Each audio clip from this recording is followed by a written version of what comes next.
Today is Monday, September 23rd, 2024. Coming up on Roland Martin Unfiltered, streaming live on the Black Star Network, live from Atlanta. Folks, crime is down in America. Why are the Trump people continue to say that crime is up? Well, that's what happens when, of course, you are desperate in this election. So we'll talk about that on today's show. Also, the Democrat National Committee, they're calling Trump a chicken for not accepting Vice President Kamala Harris is following her accepting the invitation to CNN for an October 23rd debate. But the Trump people keep saying, oh my God, she's losing. Really? We'll show you new ads dropped by them and Lincoln Project as well. The youngest of the Jackson family is repeating lies by Vice President Kamala Harris. What the hell is Janet Jackson talking about? Also, an Ohio sheriff who said let's target people with Kamala Harris signs in their yards will not be providing any security when it comes to this election. Also, more Teamsters come out in support of Vice President Kamala Harris. And it's been more than a year since a Chicago educator was gunned down in his high-rise apartment. The family says the shooter was hunted down. The shooter says the shooter hunted down Abner Joseph.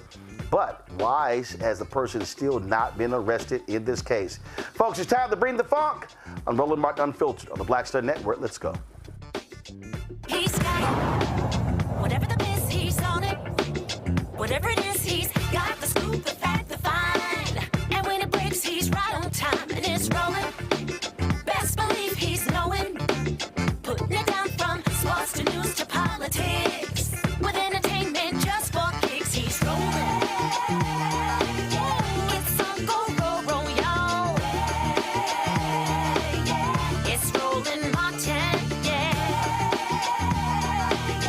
Rolling with Roland now. He's funk, he's fresh, he's real, the best, you know he's Roland Martin now.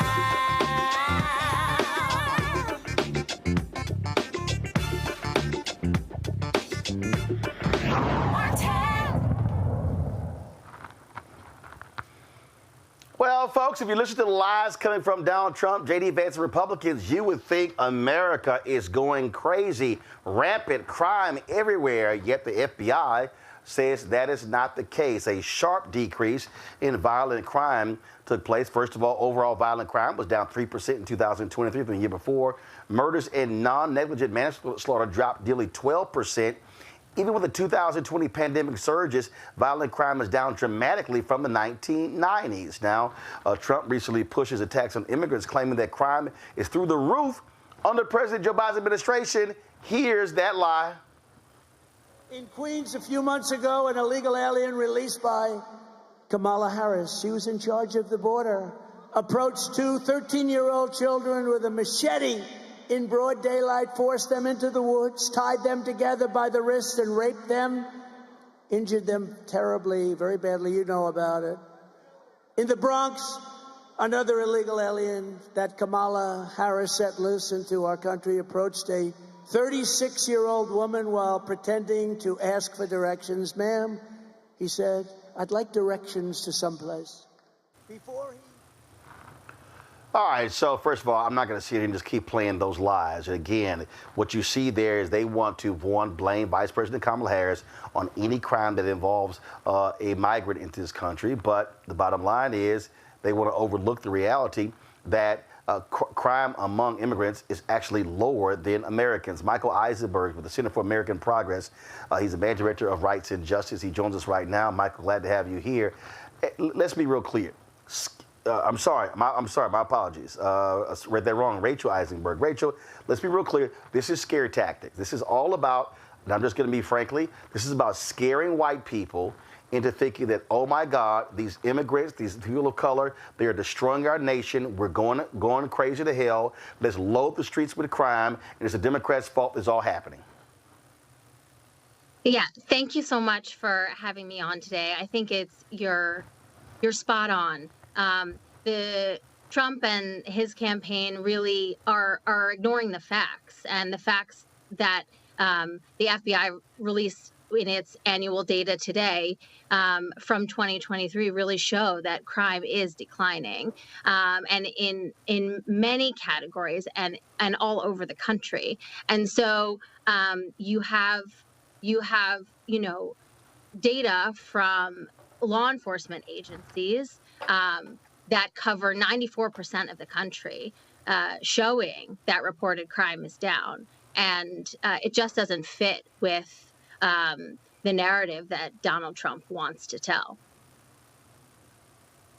Well, and it's not just Donald Trump, it's Republicans as well. And so when you look at polling data, they poll better when it comes to crime because they have created this notion, just like with the economy, that they somehow are better than the Democrats. Oh, those Democrats, they'll cash bail. They want people out of jail. You could just steal stuff all around the country and you won't get arrested because they want to play this tough on crime deal when in fact, we have had an issue in this country when it comes to locking people up. But you got people like Arkansas Senator Tom Cotton who believe more people should be thrown into jail because it is the economic driver for a lot of these rural communities in red states. That's what that's also about.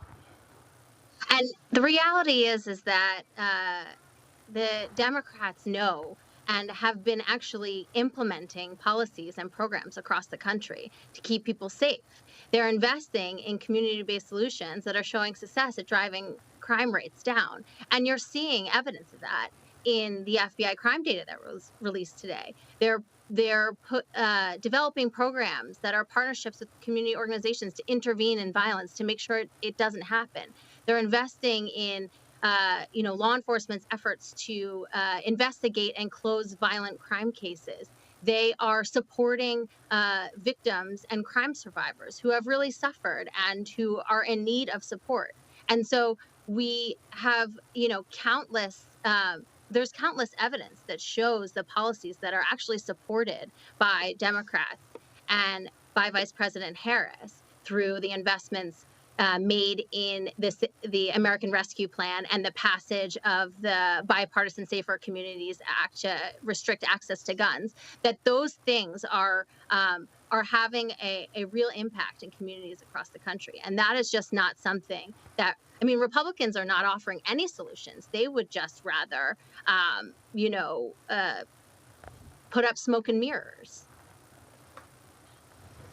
Well, look, Rachel, I'm here in Atlanta, and I can tell you yesterday when I was watching NFL games, especially the Dallas Cowboys losing yesterday. Of course, I'm sure Henry, my director, is really happy I mentioned that. He's a big Cowboys fan. And so during halftime, it was like 4 Trump commercials. 2 of them were all about saying that, Vice President Kamala Harris wants sex changes for transgender illegal immigrants. So there were 2 of those ads, and the other 2 were dealing with crime. It's Georgia's the battleground state, okay? Now, I also live in Virginia. I'm not seeing those ads there in Virginia because it's a different dynamic there. And so you see what's going on here. And so it is the pushing of lies. And then what then happens, you have Fox News, you have the echo chamber of conservative talk radio. It's not like you got equal time. And then you got these conservative digital websites. And so you're seeing this constant onslaught of crime. New York Post highlighting crimes involving, immigrants, migrants, but ignoring crimes that are happening, frankly, that happen every day among Americans. And so they want to ignore the data, and then they want to say, well, the big cities aren't actually reporting the data, so therefore the numbers are skewed. That's what their whole game is. That's also not true. I think every single city in America with 1 million residents or more reported data and that was released by the FBI today. And so the reality is that the Republicans are having a really hard time, dealing with the fact that not only is, crime going down, you also have leaders like Kamala Harris who have spent their entire careers working to make communities safer and has a long track record to show for it. So they're resorting to their, age-old tactics of lifting up one instance of crime and making it that the entire story. Because the reality is that while people still do believe that crime is an issue in this country and their fears are real and valid, Democrats have demonstrated time and again that they both take accountability seriously, holding people accountable for violent crime, and holding systems of justice accountable, as well as investing real resources in preventing crime before it happens, which is what's going to make a difference in the long term. But do you also think part of the problem here is that for Democrats, they've always played defense in this area because Republicans, no matter what Democrats did, tagged them soft on the crime, soft on the crime. And so then you had Democrats trying to prove how tough they were on crime. I remember, look, I'm born and raised in Texas. And I remember when Mark White was running for re-election of governor of the state. And I will never forget this ad. And it was these massive posters of all the individuals put to death when he was governor. And it was just like, like you're walking past these black and white images, and it's like, let me prove how tough I am on crime. I think that's also been part of the deal. When Democrats talk about solutions and not putting people in prison and coming up with alternative methods, it's like, you're soft, you're soft. And so part of this problem, I think, for the longest, is that Democrats have not been able to properly message on this issue, even when you have the data that's showing crime is going down. I mean, bottom line is, the Biden-Harris administration has put more money into policing, allowing cops to be hired, but that somehow doesn't get through because it's always Republicans, they're better when it comes to reducing crime. Well, and I think part of the issue is that when you are waiting and responding, when you're on the defense, it's not as easy to communicate about all of the work and tireless energy that has been put in to actually making communities safer. I mean, Democrats really have to get out there just on their own terms, talking about how important public safety is and how a dual approach to public safety through accountability and prevention will really address the concerns that Americans have about crime in this country. And so they can't wait till someone attacks them on an individual incident of crime. They have to be able to take Americans' concerns seriously because crime does affect too many people in this country. But the reality is that we're going in the right direction. Absolutely. All right, then. Listen, it's great to see that crime is going down. But I must say this here, and I will say it all the time, that you cannot confront the issue of crime in this country solely from a law enforcement perspective. If you do not deal with educational and economic issues, then you're not going to actually confront crime. And that's absolutely spot on. I mean, I think the solutions that will address crime and prevent it over the long term and create really durable safety in communities are building up our schools, investing in housing and healthcare, mental health and substance use resources, beautifying our neighborhoods and our parks. There is no shortage of research, and it's backed by experiences of people who live in neighborhoods where there's a lot of crime, that those are the things that really not only reduce crime, but make people feel safe, make people want to go, want to be out in the community, interacting with one another and supporting one another's safety. That is where long-term change is really going to happen. Indeed. Rachel Eisenberg, Center for the American Progress. We appreciate it. Thanks a lot. Thank you so much. Folks, going to a quick break. We'll be right back. Roland Martin Unfiltered right here on the Black Star Network.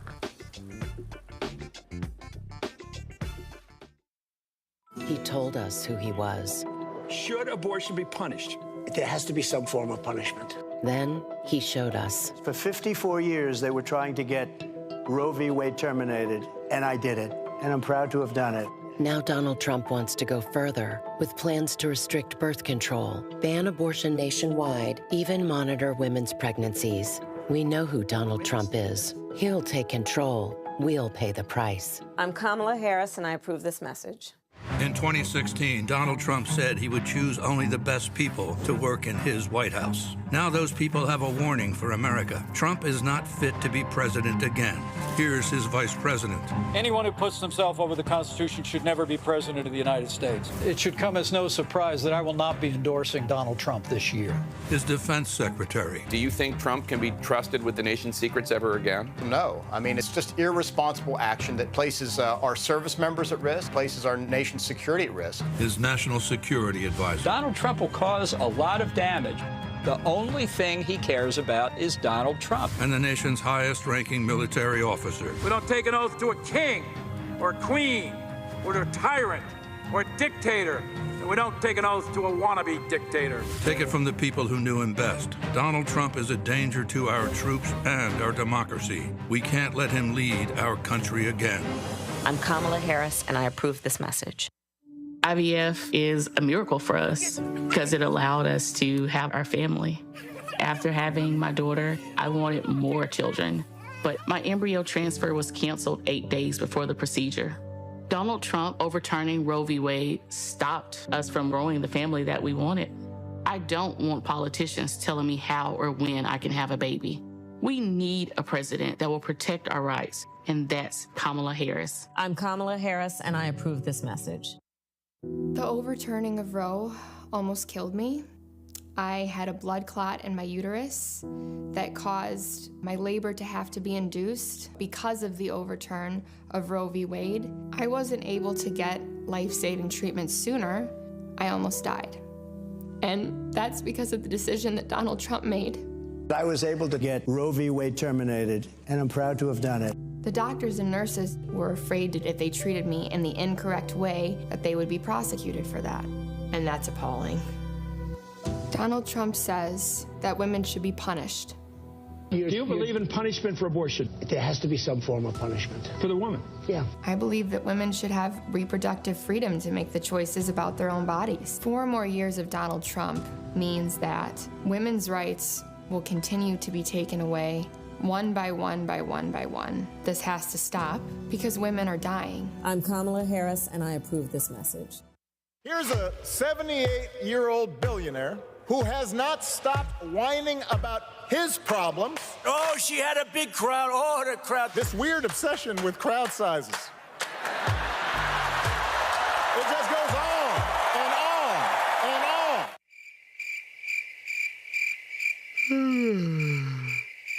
America's ready for a new chapter. We are ready for a President Kamala Harris. I'm Kamala Harris, and I approve this message. Hey, what's up? It's Sammy Roman. Hey, it's John Murray, the executive producer of the new Sherry Shepherd Talk Show. It's me, Sherry Shepherd, and you know what you're watching, Roland Martin Unfiltered.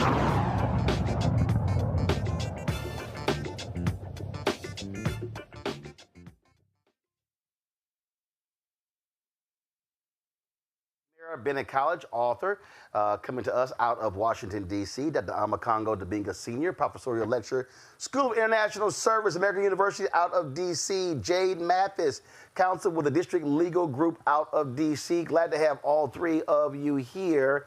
So, Amakongo, I'll start with you. How do Democrats properly message, explain what's happening with crime and why their policies make more sense? Again, when you look at things like crime, when you think about the economy, it's just sort of like ingrained. People automatically think, oh, Republicans are better. Even though, as Bill Clinton said at the Democratic National Convention, look at the numbers when it comes to who has created more jobs. When you've had the last 3 Republican presidents, we ended in a recession. So Democrats have to figure out how to message on crime without trying to be so defensive and then trying to be so pro-crime that you ignore all the good things you've actually done.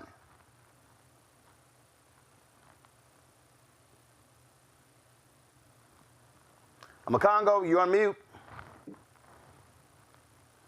Sorry about that. You know, one of the things that they actually have to do to showcase a better message on crime is actually talk about the things that just reduced crime, right? People can't just say, well, we just locked up more people, we put more people in prison. No, there were actual programs. There were things that were happening in communities. There were investments that were made. And this also helped for educational investments that were made as well. So they have to talk about that message. Also, as it relates to many of these independents and undecided voters, they need to hit them with these facts, because these are the people who are going to sway the election, obviously. And obviously, these are some of the people for whom crime is a serious issue. So they should be highlighting this report. They should be putting it, plastering it all over the place. But again, also not just say crime is down. We are the law and order party. But crime is down because, yes, we believe in law and order, but we also believe in investing in people. We look at all of the programs and jobs and things that were lost under COVID that didn't come back in many communities. The Biden administration, Harris administration helped bring those things back. So I feel like they can nuance this in a way that makes them look like they can be tough on crime, but can also be serious and compassionate about investing in our community. And I feel like, look, you're not going to get the MAGA folks. They're going to stick with the lies and the narrative that Trump has given and all of the stories that he's going to tell. But there is a real story that with their advertising dollars and their influence, and with these other Republicans, these military people who have, former Reagan folks, the Cheneys, who have come up there embracing Harris as well. These are people who can also be surrogates for Democrats in terms of talking about their message and what they've actually been doing to reduce crime. This is not happening by osmosis. This is happening by real, actual policies, and they need to highlight that. But Jade, you have to do it in a way you explain to folks our policies work, and they are working. And so I think it has to be a constant thing. You can't abandon the things that you actually do. Absolutely. And I think that you have to highlight those things, right? Because the Republican Party, their notion is that you have to be tough on crime. However, the new notion recently is that you're smart on crime, right? And that's the name of Kamala Harris' book. And one thing I admire that she did, I'm a former prosecutor of 7 years, and I started a Back on Track diversion program. I brought it to Prince George's County, Maryland, modeled directly after the program Kamala Harris started as Attorney General. So I think learning and being in court firsthand and seeing that you can't incarcerate your way out of crime, there's no way possible. It is time to come up with other alternatives. And what the Democratic parties have been doing, particularly starting in 2008. Can you hear me? Looks like we're having an issue with, yeah, now we can hear you. Jay, go ahead. Oh, particularly in 2018. So Jay, we heard all of that. Your signal was choppy. We can hear you, but go ahead. Okay, yeah, a lot of Democrats, what they were doing, and progressive district attorneys, which we always need those to speak up on our behalf, they were starting diversion programs, right, and alternatives to incarceration. But I think you stand them up in different jurisdictions and area, but you don't make them as known, right? You don't reiterate the work that you do and the importance of that work that you're doing. So I think that is something that we need to highlight so it won't be as discredited. Julian. I think one of the things that has to happen, first of all, I agree with both of my fellow panelists. I think Omokongo lays it down really well. But I think one of the things that has not happened, and this administration has done a great job in putting the numbers out there, but they don't put them out there aggressively enough. And so they've not tooted their own horn enough.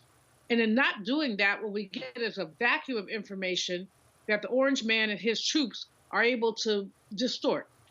I think there is a correlation between the decrease in crime statistics and the decrease in what's happening in the employment situation.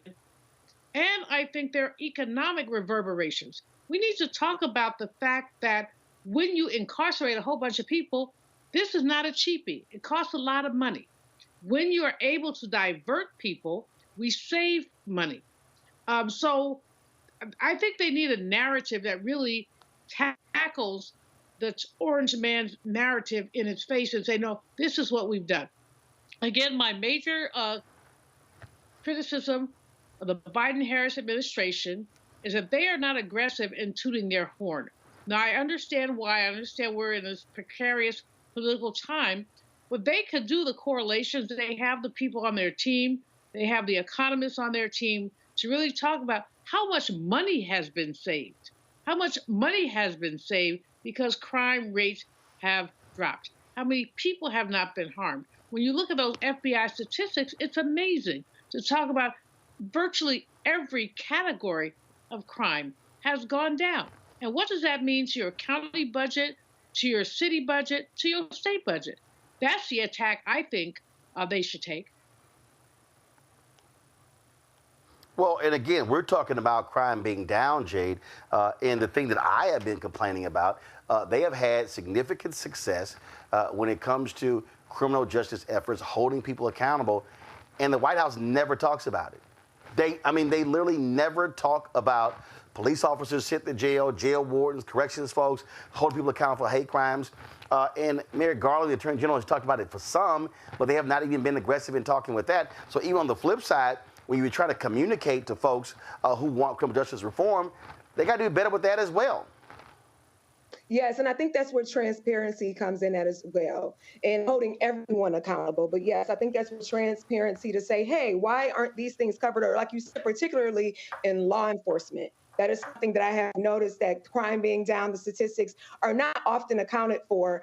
And to be honest with you, Roland, I think strategically in policy, there's still some work to be done in that area, particularly when it comes to holding law enforcement accountable. And that's something that I think the Democratic and the Republican Party are not comfortable with yet. And that's a problem. That's the issue. Makongo. I think when it comes down to it, the Democrats have a strong opportunity right now to not only do a better job. Look, to be quite honest, all of these stories about like what the Justice Department is doing and locking people up and going after terrorists and racists and stuff, to be quite honest, I only hear it here. Roland Martin Unfiltered on our shows or watching other shows throughout the week. And so we are doing a better job of marketing this better than the Justice Department and the Biden administration. And quite honestly, with all of this stuff going on, they're talking about Ohio and Haitian and refugees and all of this other type of stuff. They have a great opportunity to reframe the narrative to talk about the fact that people who are here, who are migrants, are least likely to do crime, to talk about how these people are hardworking people. They have so much money that they can really frame a strong narrative right now that can talk about law and order, that can talk about migrants building the community, can talk about community programs as well, as our sister was saying, and they can do it. And look, Roland, they can create different advertisements for different markets if that's what it takes, because they have something that can speak to everybody as it relates to how they reduce crime. And since we know that in a lot of these surveys that are out, people look at Trump as being better on immigration and better on crime, this is an area that they can do a lot of work in,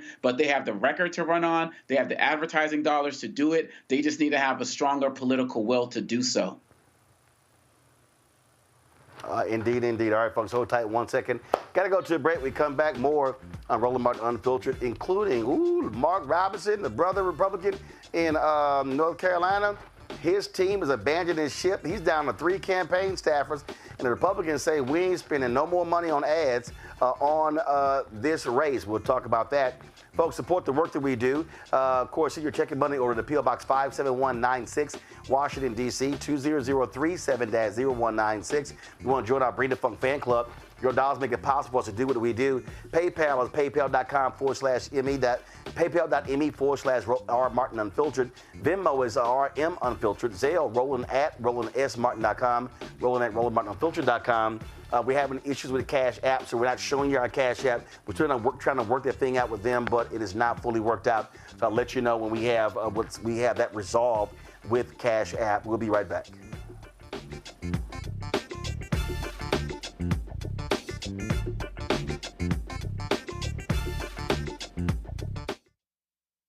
He told us who he was. Should abortion be punished? There has to be some form of punishment. Then he showed us. For 54 years, they were trying to get Roe v. Wade terminated, and I did it. And I'm proud to have done it. Now Donald Trump wants to go further with plans to restrict birth control, ban abortion nationwide, even monitor women's pregnancies. We know who Donald Trump is. He'll take control. We'll pay the price. I'm Kamala Harris, and I approve this message. In 2016, Donald Trump said he would choose only the best people to work in his White House. Now those people have a warning for America. Trump is not fit to be president again. Here's his vice president. Anyone who puts themselves over the Constitution should never be president of the United States. It should come as no surprise that I will not be endorsing Donald Trump this year.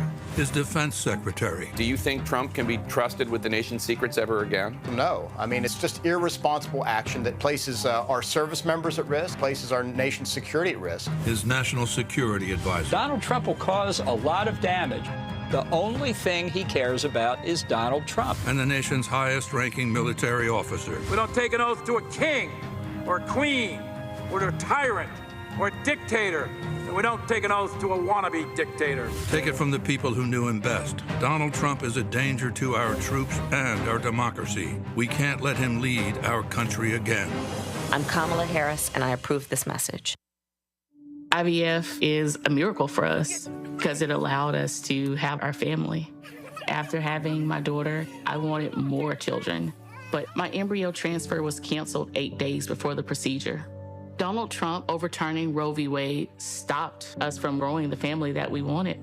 I don't want politicians telling me how or when I can have a baby. We need a president that will protect our rights, and that's Kamala Harris. I'm Kamala Harris, and I approve this message. The overturning of Roe almost killed me. I had a blood clot in my uterus that caused my labor to have to be induced because of the overturn of Roe v. Wade. I wasn't able to get life-saving treatment sooner. I almost died. And that's because of the decision that Donald Trump made. I was able to get Roe v. Wade terminated, and I'm proud to have done it. The doctors and nurses were afraid that if they treated me in the incorrect way, that they would be prosecuted for that. And that's appalling. Donald Trump says that women should be punished. Do you believe in punishment for abortion? There has to be some form of punishment. For the woman? Yeah. I believe that women should have reproductive freedom to make the choices about their own bodies. 4 more years of Donald Trump means that women's rights will continue to be taken away one by one by one by one. This has to stop because women are dying. I'm Kamala Harris, and I approve this message. Here's a 78-year-old billionaire who has not stopped whining about his problems. Oh, she had a big crowd. Oh, the crowd. This weird obsession with crowd sizes. It just goes on and on and on.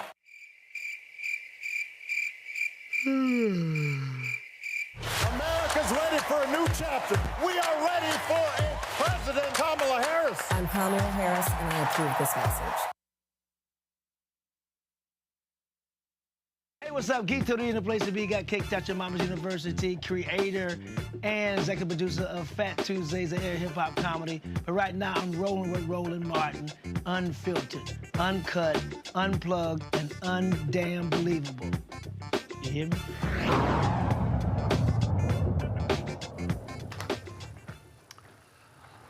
Well, the Democrats have launched a new billboard campaign showing Donald Trump is chicken because he has said, I'm not going to debate again. I'm not going to do it. Over the weekend, he had a rally where he was talking about that. Of course, CNN has offered a debate on October 23rd. Vice President Kamala Harris has already accepted. Trump is whining, saying he's not going to do it. And remember, after the last debate where they met, the Vice President Cam quickly said, hey, we down for a second one because they know they kicked us behind. And so his folks are trying to say, oh, no, her campaign is going so bad, it's awful. That's why they're trying to do a third debate. We've seen all these Republicans out there do the exact same thing. So check out this DNC chicken ad.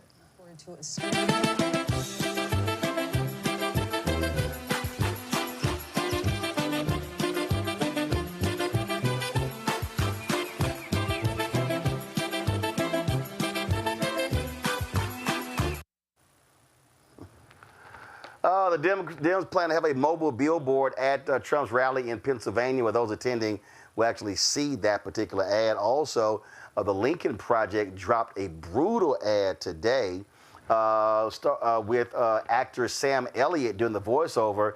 We're going to talk about that on the flip side. Watch this. I can't believe we're having this conversation again. So here we go. You know who the candidates are. You know what's at stake. One candidate promises a divided America filled with lies and hate, and one stands for change. Kamala Harris has more courage, more honor, more guts than this guy ever had. So you decide, are we really going back down that same fucking broken road, or are we moving forward towards hope, towards freedom, towards change? We know a strong middle class has always been critical to America's success. There's promise that lies in change, and the time for change is now. So what the hell are you waiting for? Because if it's the woman thing, it's time to get over that. It's time for hope, for change. It's time to be a man and vote for a woman. Yo, that was crazy there. So, of course, Sam Elliott, he starred in many movies and TV shows, of course. He has his rugged countryman looks, and ooh, Lord, MAGA has been losing their damn minds, y'all. They are upset, mad, talking about they going to stop watching his shows because he called them out. I loved it. I think it's a good. First of all, the Lincoln Project does great ads. I mean, look. Those former Republicans or still Republicans or never Trump Republicans, they know how to do some damn ads, Julian. They absolutely do, and that was a powerful ad roll, and I really loved it too. I was sitting here. I don't know if y'all saw me chuckling over here, but the point is that we're coming down to the wire, and folks who are ambivalent, it's time for them to step up. And there are a number of issues, as we discussed earlier in this program, where there needs to be some stepping up. I want to go back for just a sec with the immigration issue from the perspective of this. We haven't done the economics of immigration. In other words, the orange man would tell us that they're taking black jobs, which that's the job he wants, a black job. But he would tell us this and that. But the fact is that we need immigrants. This country needs immigrants. Springfield, Ohio has Haitian immigrants because they needed them. They didn't embrace them because they were just magnanimous. They needed people to work there. And we need to make that point over and over again. But Congo has made the point. We need to make several points over and over again. Democrats need to be a lot more aggressive about the points that we need to make, as opposed to just letting this fool run roughshod over us and saying, oh, that's okay. Oh, that's okay. So that ad is the bomb, and it hits some of the issues. Are you man enough to vote for a woman? I think that's a really important point. And I think it's really important that a guy who is identified as a macho man is making that point. Now, we know how narrow it is in the margin. We know we're talking about 1% here, 1% there. So I don't know who it will sway. But good for him for doing it. Good for the Lincoln Project. You're right. The Lincoln Project does good work. And so we just have to shout them out for that. We agree with them all the time, but they basically do good work. And there are a lot of people who are kind of, coalescing around what the orange man is trying to do. And our job is to lift them up. And Roland, let me just say this to you. I was, where was I? And people were rolling up to Roland Martin is a bomb. What you're doing is such a public service, because these are some of the stories that we don't hear. So I want to just thank you for that, because we really have to be clear that unless we're aggressive, we are aggressive in calling these fools out on their nonsense, they will continue to do it, and nobody, mainstream media will not check them. Will not check them. Oh, in fact, I was reading. I think Kara Swisher has a podcast, and she was on with this guy, and this guy was complaining. He was saying it was great seeing her on CNN fact-checking this Republican in real time, and they were on Abby Phillips' show, and he was actually upset. He was like, yo, he said, I like her. He said, but how do you not fact-check in real time? How do you let people come on there and lie about things and you don't fact-check them in real time? That's what I love. Now, I'm a Congo. I love about this particular ad. I love Sam Elliott going right there. If it's about the woman thing, basically get over it. Yep. I thought it was masterful. And this is the same thing that we're seeing the white dudes for Trump, white dudes for Harris are doing as well. They are going straight to the idea of manhood. You know, I saw an interview with Hillary Clinton the other day, and she was talking about, people talk all this stuff about, I haven't seen Kamala Harris's policies and all that stuff yet. And Hillary said, I had more policies prepared than any president in history. And people just didn't give a damn to look at them because they wanted any excuse possible not to vote for me. And that's what they're doing with Vice President Harris now. They're saying, oh, I don't know her, I don't know this. And we can end up going down the same trap of people who just don't feel comfortable voting for a woman. Because, you know, Biden was equally as prepared as Hillary, just in different ways, but he was a man. And I feel like that was the only thing that pushed him over the edge as it relates to Trump. They both had baggage. And so even though Vice President Harris has the wind at her back right now, the fact that she is a woman was going to turn a lot of people off. So ads like this, things that white dudes for Harris are doing as well, these are really powerful because they go right at people's manhood and they're targeting them to get off for all of these nonsensical stereotypes, stop living in the past like Trump and all his acolytes are, and get up here and do the right thing. Just like they say voting for Kamala Harris doesn't make you a Democrat, it makes you a patriot. Voting for Kamala Harris and you're a man doesn't make you some type of wimp. It makes you somebody who's standing up for your family and the future of this country. Well, I'll tell you this here, Jade, I love the chicken ad as well. Just mock him as much as you can. He hates being mocked, and so I love it. Guys, roll that again.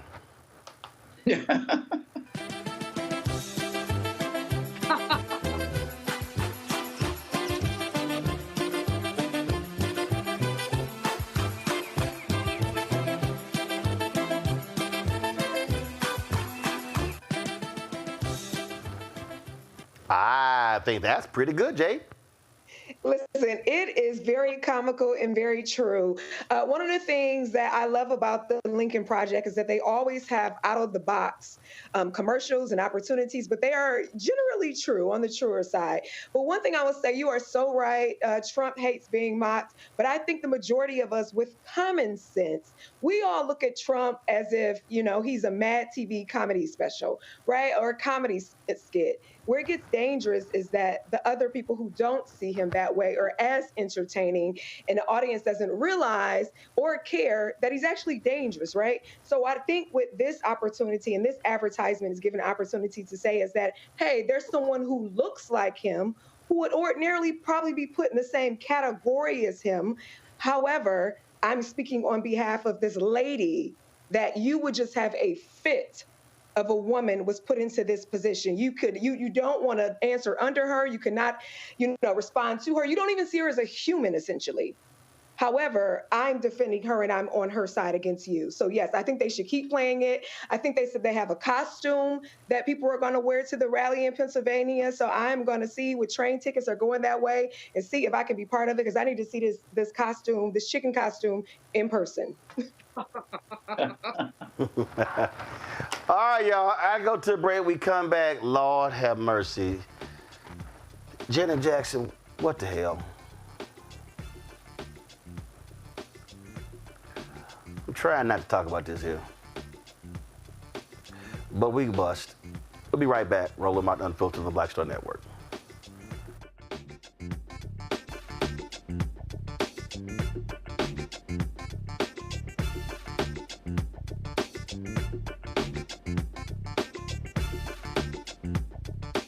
He told us who he was. Should abortion be punished?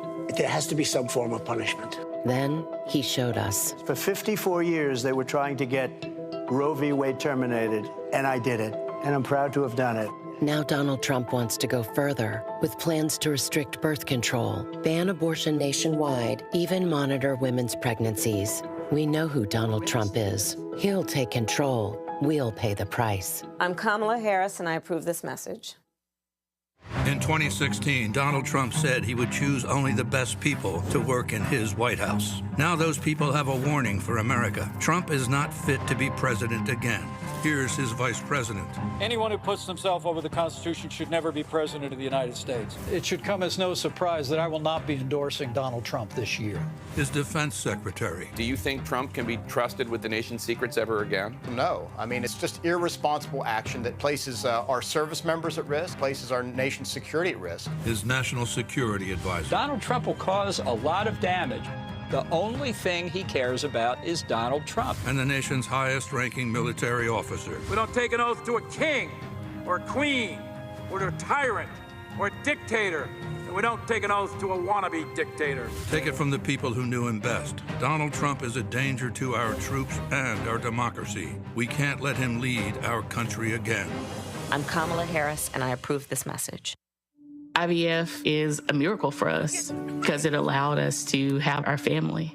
After having my daughter, I wanted more children, but my embryo transfer was canceled 8 days before the procedure.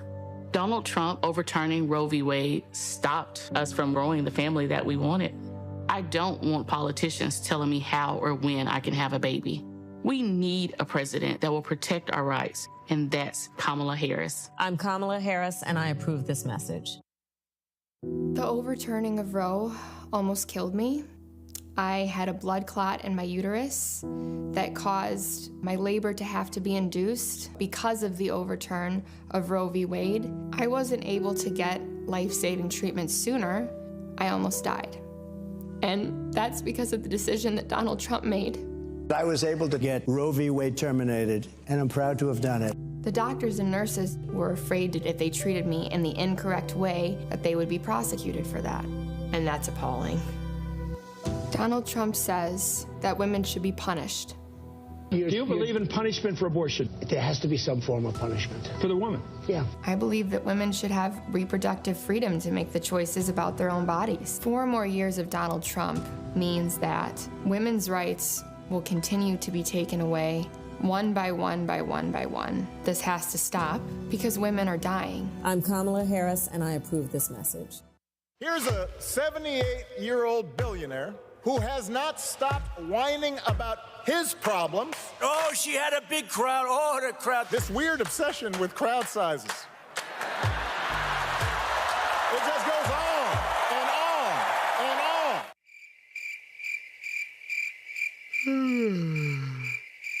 America's ready for a new chapter. We are ready for a President Kamala Harris. I'm Kamala Harris, and I approve this message.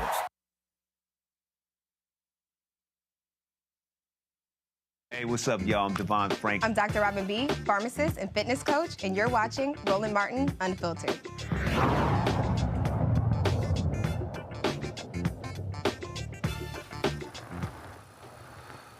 Oh, Lord have mercy. Janet Jackson, Janet Jackson, Janet Jackson, Janet.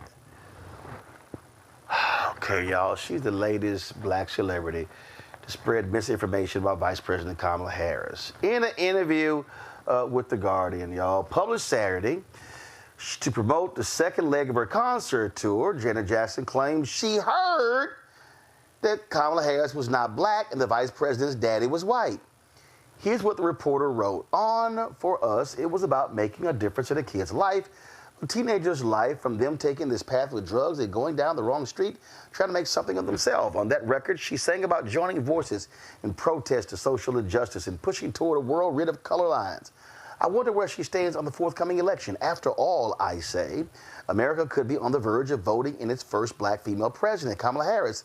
Well, you know what they supposedly said, she asked me. She's not black. That's what I heard, that she's Indian. She looks at me expectantly, perhaps assuming that I have Indian heritage. Well, she's both, I offer. Her father's white. That's what I was told. I mean, I haven't watched the news in a few days, she coughs. I was told that they discovered her father was white. I'm floored at this point. It's well known that Harris's father is a Jamaican economist, a Stanford professor who split from her Indian mother when she was 5. Quote, my mother understood very well that she was raising 2 black daughters, Harris wrote in her book, The Truths We Hold. The people who are most vocal in questioning the facts of Harris's identity tend to be hardcore QAnon-adjacent, Trump-loving conspiracy theorists. I don't think Jackson falls into that camp, but I do wonder what the algorithms are serving her. I start again.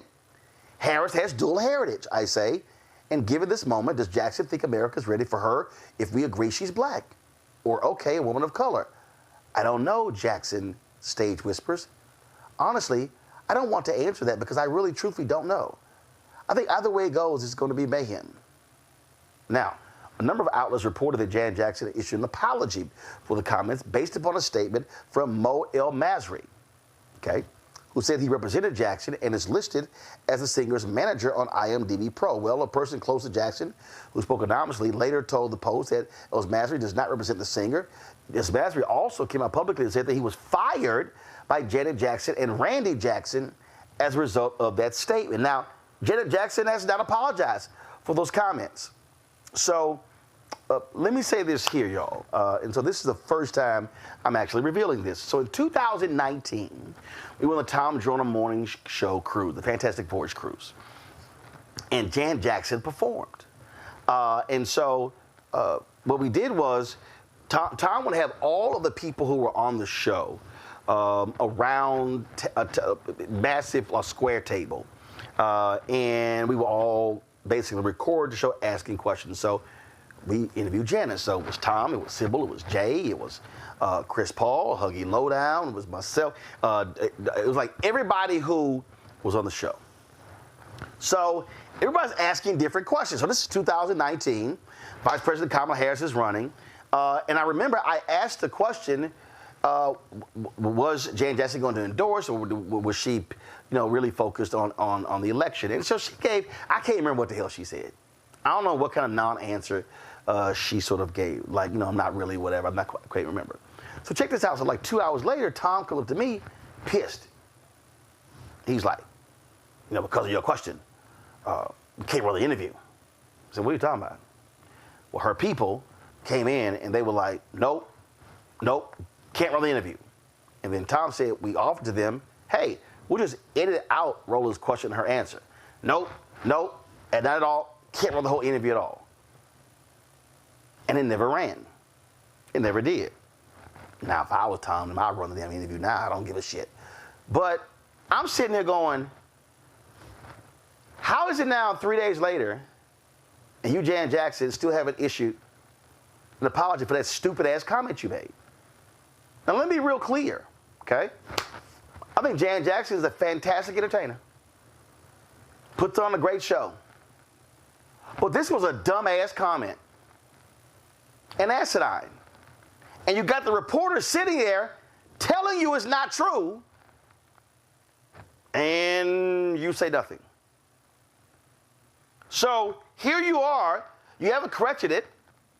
So what you're telling us is you're perfectly fine with the lie being out there.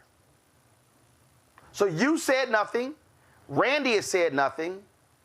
And that's just dumb. First of all, how many biracial people are in the Jackson family?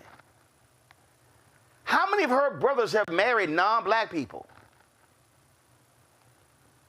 And you literally are questioning, oh, I heard her dad was white. What the hell are you reading, Janet? And who you hear it from? Not only that, this woman was the Attorney General of California when you lived there. Did you walk past a TV set? I am so through with a lot of these black entertainers really being stuck on stupid with some of the comments that they're making. It's just dumb. And then it's, so it's going to cause, there's going to, first of all, here's probably the most true, honestly, I don't want to answer that because I really truthfully don't know. Well, why your ass talking about it? Why didn't you give The Guardian the same answer you gave me on the Tom Joyner Morning Show Fantastic Voyage Cruise 5 years ago? Then folks wouldn't be lighting your ass up. Memo to all entertainers, especially black ones. If you don't know shit about politics, shut up. Please. Because you look like a damn fool. Julian, go. Who? Well, I hate to quote Laura Ingraham, who told some brothers to shut up and dribble. But I would tell Janet Jackson, shut up and sing, girl. That you okay at that. You ain't that good at that either, but you're okay at that. You can sing. But do not get yourself involved in politics because you don't know what you are talking about. And like you said, she lived in California. She knew this sister was black. She knew she was the attorney general. I just want to know who's paying her bills because that's what it boils down to. You cannot be jackass. I try not to cuss on your show, Roland, just so I don't emulate you. But I do cuss a lot. But you show yourself up to be a total jackass. What is wrong with you? And why are you doing this now? And there are going to be some young people and some stupid people who are going to emulate you, and you need to dial it back. You just need to dial it back. People have admired you for years. We think, whatever. We've admired you for years, even though you've been a little but stupid about some stuff. But frankly, no, this is not your platform. Go sit someplace and sang something unusual. But don't talk this mess. I'm like totally over it. I'm like you. I'm totally over it. And again, listen, if you don't know, just say you don't know and keep it moving, Congo. But to also make this comment, get all this blowback, and then you ain't sat here and so your manager issues an apology, then y'all walk the apology back? So y'all want the lie to still sit out there? That's dumb. And all y'all other people, I see some of y'all fools talking about FBA and all that, and talking about, oh, Janet's an icon, Roland Martin, you shilling. All y'all can kiss my entire ass. Yo, straight. Because let me be clear, ain't nobody beyond getting criticized, whether you Janet Jackson or anybody else. If you say something stupid, guess what? You're gonna get called out. Go ahead, Congo. Yeah, so much for, all of the peace and Rhythm Nation and all of that other type of stuff she was singing about. This is another reminder that our entertainers are not our leaders unless they choose to get out there and do the work. I'm thinking of, the John Legends of the world, the people who are out there, know what they're talking about, engage in activism. And Janet Jackson, it's funny how this Trump campaign, all of his campaigns, all three of them, have really destroyed people's legacies. Like people who normally didn't say nothing, try to come out and be on this side or that side and just manifested their ignorance in ways that Janet is doing. And to let this happen and go on for 3 days, like you said, and not issue any apology, this is the non-apology apology, right? Meaning that by her not saying anything, she's fueling the flames of more ignorance and disrespect towards Vice President Harris. But another thing I want to talk about is that, Vice President Harris's lineage is actually an opportunity for us to reframe the conversation about how we look at race. Because the fact of the matter is that you can't be half black and half Indian, right? Like black is a race, Indian is a nationality. She is a black American woman of Indian and Jamaican heritage. Like it's like religion, like saying you have British and half Muslim or something, right? So her beautiful heritage gives us an opportunity to really reframe and understand race a little bit better in America. It should be an opportunity for a conversation as opposed to all of this argument and all of this ignorance and all this hate at a woman who is just like Julian Bond said, if you dissect America, let her spell out I am race. So really at the end of the day, what you're doing, Roland, what Dr. Marvo's talking about, like all of us can use her heritage as an opportunity to reframe the conversation. And all of these folks who are staying ignorant out there, and if you're not going to come out and apologize and recognize how wrong you are, then we have no choice but to call you out, no matter how much we love your music. That does not give you a pass. And that's the piece right there, Jade. I don't care. You don't get a pass. If you say something dumb, and then you don't want to correct it and say, hey, y'all, my bad. I got some bad information. I appreciate y'all letting me know what the truth is. But the reality is the reporter told you the damn truth. And you didn't sit here and say, oh, I'm sorry. I didn't realize that. Thank you for correcting me. No, you then go on to my honestly to answer that because I really truly don't know. I think either way it goes, is going to be mayhem. What the hell are you talking about is going to be mayhem? First of all, Janet, you don't even live here. You in London. Right, and Janet is the perfect definition of what I would define as strong and wrong. She's one of those people, right? You've had several opportunities to walk back, retract, redact. You could have sent a tweet. You could have sent, a pigeon with a message in his mouth. You could have sent anything to retract those comments, and you made no attempt. Actually, you doubled down on them. Also, like you said, Roland, there's so many family members in the Jackson family that are biracial, and there are ones that are not biracial that want to be biracial, and we already know that. So even though Janet Jackson is arguably one of the best pop artists of all times, that doesn't equate to being qualified enough to give political advice, especially if I've never heard from you before give any type of political advice or thoughtful insight on anything besides music. This is the wrong time to practice. If you do want to turn over that leaf and you want a new profession, this is not the time, sis. We need a different response from you this time. We need a different representation for you for these next 2 months. I completely understand that I'm unqualified to give choreography or vocal advice, right? So I think what Janet Jackson has done first-handedly has shown what the dangers of spreading falsities based on her family's experience with the media looks like, right? She's been through this. She's been through this for decades and decades with all of her siblings, including herself. So she's one of the people that I would say, don't listen to the message or the messenger in this stance. And it just shows how out of touch celebrities can be. Yeah, I have said this numerous times to celebrities. Get some people y'all asses can call before you open your mouth. Mm-hmm. I mean, there are a number of celebrities who, I'm telling y'all, stuff goes down. Hey, Ro, explain to me what's going on. Got it. I give them the rolling notes. Y'all got the cliff notes and the rolling notes. All right, let me break it down for you real easy. They ask first. If they unclear, hey, let me run it by you. But you don't sit here, and then the other thing is, if her team shut down, they literally came in, y'all can't run an interview. Where in the hell were y'all in this interview?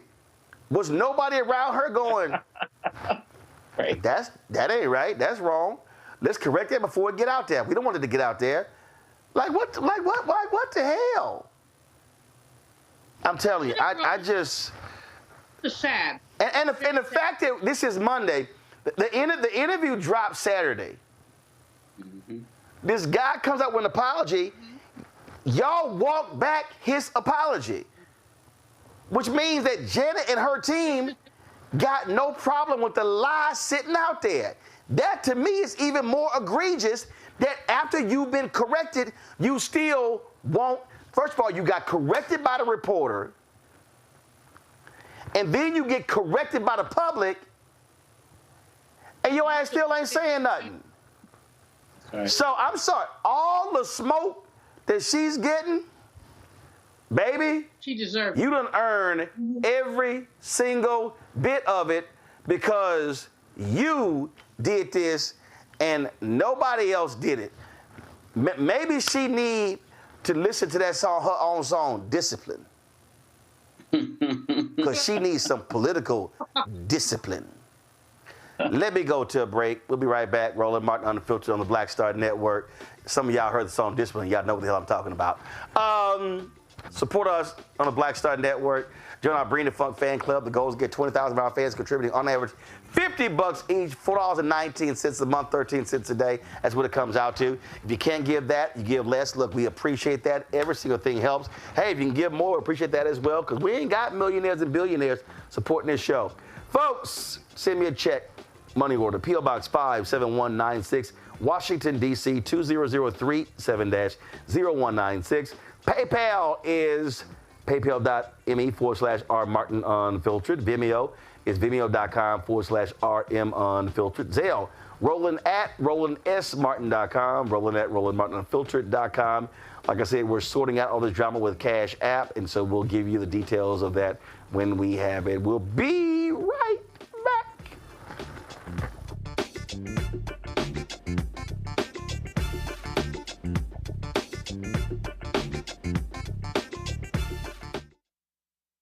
He told us who he was.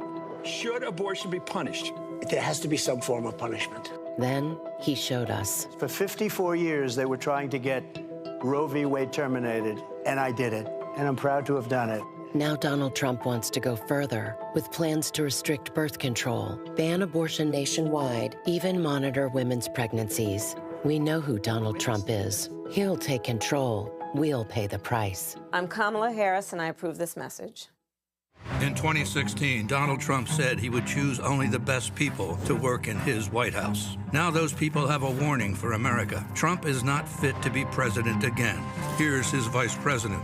Anyone who puts themselves over the Constitution should never be president of the United States. It should come as no surprise that I will not be endorsing Donald Trump this year. His defense secretary. Do you think Trump can be trusted with the nation's secrets ever again? No. I mean, it's just irresponsible action that places our service members at risk, places our nation's security at risk. His national security advisor. Donald Trump will cause a lot of damage. The only thing he cares about is Donald Trump. And the nation's highest-ranking military officer. We don't take an oath to a king or a queen or to a tyrant or a dictator. And we don't take an oath to a wannabe dictator. Take it from the people who knew him best. Donald Trump is a danger to our troops and our democracy. We can't let him lead our country again. I'm Kamala Harris, and I approve this message. IVF is a miracle for us because it allowed us to have our family. After having my daughter, I wanted more children, but my embryo transfer was canceled 8 days before the procedure. Donald Trump overturning Roe v. Wade stopped us from growing the family that we wanted. I don't want politicians telling me how or when I can have a baby. We need a president that will protect our rights, and that's Kamala Harris. I'm Kamala Harris, and I approve this message. The overturning of Roe almost killed me. I had a blood clot in my uterus that caused my labor to have to be induced because of the overturn of Roe v. Wade. I wasn't able to get life-saving treatment sooner. I almost died. And that's because of the decision that Donald Trump made. I was able to get Roe v. Wade terminated, and I'm proud to have done it. The doctors and nurses were afraid that if they treated me in the incorrect way, that they would be prosecuted for that. And that's appalling. Donald Trump says that women should be punished.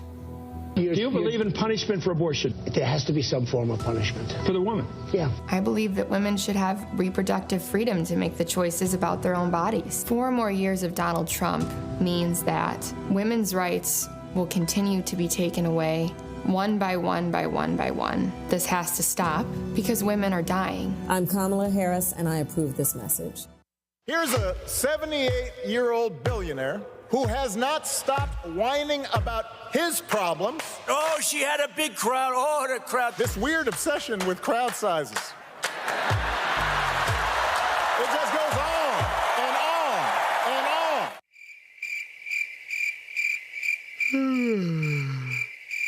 America's ready for a new chapter. We are ready for a President Kamala Harris. I'm Kamala Harris, and I approve this message. Hello, we're the Critter Fixers. I'm Dr. Bernard Hodges. And I'm Dr. Terrence Ferguson. And you're tuned in to Roland Martin Unfiltered.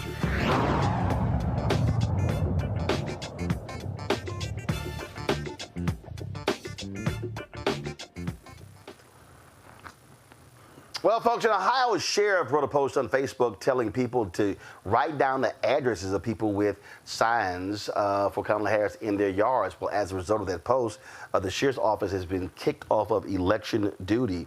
Portage County Sheriff Bruce Zakowski, a Donald Trump supporting Republican who's running for re-election, said, quote, when people ask me what's going to happen if the flip-flopping, laughing hyena wins, I say write down all the addresses of the people who had our signs in their yard. So when the illegal human locusts, which she supports, need places to live, will already have the address of their new families who supported their arrival. Well, on Friday, the local elections board in Portage County, in a 3-1 vote, voted to remove the sheriff's office from providing security during in-person absentee voting.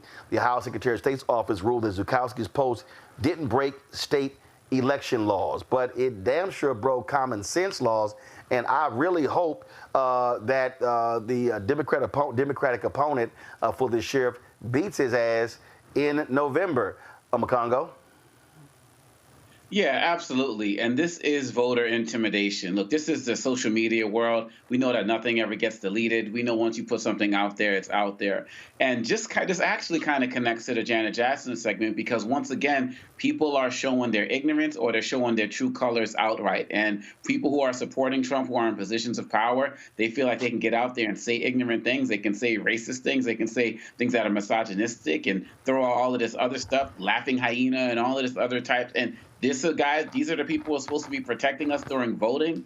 I mean, but hey, I bet you this will get Trump's attention. And I bet you, heaven forbid, should Trump get another term, he's going to be the guy who's going to be angling for some type of position. The way that these guys put themselves out there is just really disgraceful and disrespectful. And he should not be wearing a badge. You're supposed to be serving and protecting everybody. Everybody's supposed to feel like they should be safe in your presence. And the fact that you're going to get out there and put out something like this, face no consequences, right? No consequences whatsoever, and then think you're just going to have the right to get out there and be out there, serving the people as relates to this election. This isn't another aspect of voter intimidation, and I would not want to walk into any voting precinct and see that person's face or anybody who represents that particular branch. It's just wrong, and there should be some type of greater consequence because of it.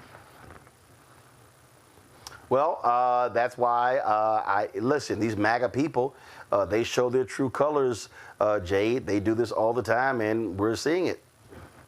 Yeah, what this reminds me of a little bit is of the insurrection and the J6, right? It kind of essentially serves as a threat and a fear tactic. And unfortunately, I feel like it's going to work on some people. It's just really unfortunate that it would be the leaders of the state, that it would be law enforcement, as you stated, in the sheriff's office, that would even serve as a scare tactic themselves that would do this. But in a way, it kind of incites violence, if you ask me, because that is something that I can foresee happening at the polls right now. And as you already stated, I would not want to go vote and have that sheriff's office or any of his employees at the voting location. I would absolutely fear what type of retaliation I would receive, and then just fear what would happen indoors and outdoors after I've left. Julian? These people are going precinct by precinct and county by county to figure out ways to intimidate voters. From the Georgia law that says anybody can challenge another voter, come on now. Anybody can challenge another voter, to the sheriff who says he will not protect people. What they're saying, they're setting up a atmosphere of fear, so that there will be people, many people will vote because it's our heritage. But some will say, I'm not fooling with that. I will go back to some of the things that happened in the 1940s and 1950s, really the 1940s, when black men were lynched, because they simply went to register to vote. Now, we're not there anymore, so I know people always say I'm a little extreme about this, but basically what we're saying is if you go to vote, you will be challenged. No American citizen should be challenged because they go to vote. This is what we're seeing, and it really is, we both said it all the time, Democrats play checkers and Republicans play chess. They've been playing this stuff for a while. They play it precinct by precinct, county by county, state by state, where we keep people away from the polls. Because this election is going to be so close, that it's going to be decided by 1%. And if you can get 0.5% away from the polls, you will win. Barbara Arnwine and her team, and there are many others, NAACP Legal Defense Fund, are going to be out there making sure that people have the opportunity to vote. But this is just evil. It's evil, and it really is their desperate attempt to turn the clock back. Well, folks, the National Teamsters, they, of course, chose not to endorse, but these individual chapters in states keep doing their own thing. Now, of course, the Pennsylvania Conference of Teamsters have come out in support of Vice President Kamala Harris, officially endorsing her. The 95,000-member Pennsylvania Conference on Teamsters Leadership cited Harris and Walls' support for unions, fair wages, and improved working conditions. In their announcements, the Pennsylvania Conference of Teamsters President William Hamilton indicated that his membership would work to tilt battleground Pennsylvania toward the Harris-Walz ticket. On Friday, Missouri, Nebraska, and Kansas Teamsters also endorsed the Democratic ticket. One of the things that I find to be really interesting here, Julian, is that I've seen Teamsters leaders say on the group that was going through this, they wanted to endorse Harris, that it was their leader, Sean O'Brien, who was not trying to do that. And they also have not been releasing information about this, straw poll taken, how many members actually voted. They're not being transparent about this. That's the issue. Who voted? What were the numbers? Because what we know is that Harris-Walz, both of them individually and collectively, have been strongly supportive of unions. Teamsters would have no GD pension had it not been for Biden-Harris. They were losing their pension, and Biden-Harris stepped in. So what's wrong with these ingrates? What is wrong with the way that they're approaching this? But, many of them, frankly, although the locals and many others, as we're seeing, as the dominoes fall down, support Harris-Walz, many of them are aligned with the Orange Man, and they're aligned with him because he promised them something. I don't know what he promised them. I wasn't in the room, but we do know that there's some crooked stuff going on here. We know that there are a lot of people who support the Orange Man against their own interests, because many of them, especially when you're looking at working class white men, are basically dealing with their race over their economics. This is problematic. However, I'm applauding those unions who come out. They will probably have some challenges, reverberations, but good for them, applauding them. And we know if we take the Trump or the Republican platform and put it up against the Democratic platform, who stands for working people and who stands for working women in particular? And we know it's Harris-Walz. So I don't know what they did in the back room, but they did something. Jake? So one of the things that I noticed is that this is the first time in nearly 3 decades that they have not endorsed any political candidate. I know they're generally on the fence. They're generally endorsing the Democratic candidate, but this time they kind of withdrew, right? But outside of the local Teamsters, which I give them credit for, because I'm sure that was something very brave that they had to do in the Midwestern states, particularly states like Michigan, my home base state. So I give them, for the, I won't say I give them props, but basically, yeah, I give them props for the courage that they're making on a more progressive lens. However, I think that it's still not enough. But I do give the over 1 million locals that have decided to endorse Vice President Kamala Harris, I do give them applaud for their actions. Makongo. I just kind of got a vibe from Sean O'Brien. I kind of feel like he's kind of just angling for something else. There's a certain level of, angling to be, a Fox commentator or something, or some type of larger platform that I feel like he's aiming for. I just never got a vibe that he was really representing the interests of where the Teamsters wanted to go. And I'm not saying every Teamster wanted to be down for Harris, but I feel like there are more Teamsters groups coming out locally that are endorsing Harris than Trump at the moment. And so given what you were talking about, the straw poll and all of these things, I'm suspicious about what actually went down here. I feel like the leadership, they felt like they were a little bigger than they, too big for their britches, right? They kind of thought they were bigger than they actually were. And I feel like this is why these local branches of Teamsters are coming out. And this is really good because it's kind of a through line for everything we've been talking about today. This is the time where you have to take a stand. You are either for this democratic experiment or you are not. And you have to show where you're going to be. And for them to do it in Pennsylvania, particularly that group, I think is really powerful given the challenges that the Harris campaign is facing there. But look, you can't both sides this. If, not endorsing this crew or not endorsing Trump, not endorsing Harris, no.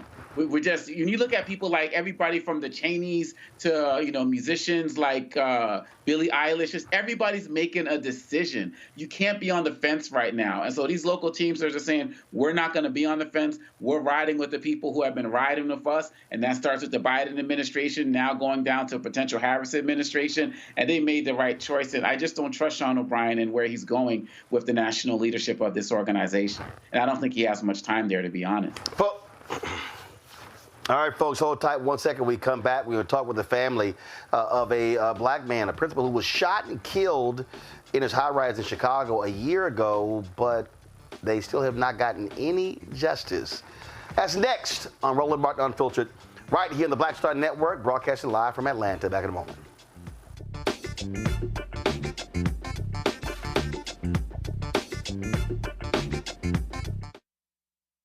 He told us who he was. Should abortion be punished? There has to be some form of punishment. Then he showed us. For 54 years, they were trying to get Roe v. Wade terminated, and I did it. And I'm proud to have done it. Now Donald Trump wants to go further with plans to restrict birth control, ban abortion nationwide, even monitor women's pregnancies. We know who Donald Trump is. He'll take control. We'll pay the price. I'm Kamala Harris, and I approve this message. In 2016, Donald Trump said he would choose only the best people to work in his White House. Now those people have a warning for America. Trump is not fit to be president again. Here's his vice president. Anyone who puts themselves over the Constitution should never be president of the United States. It should come as no surprise that I will not be endorsing Donald Trump this year. His defense secretary. Do you think Trump can be trusted with the nation's secrets ever again? No. I mean, it's just irresponsible action that places our service members at risk, places our nation's security at risk. His national security advisor. Donald Trump will cause a lot of damage.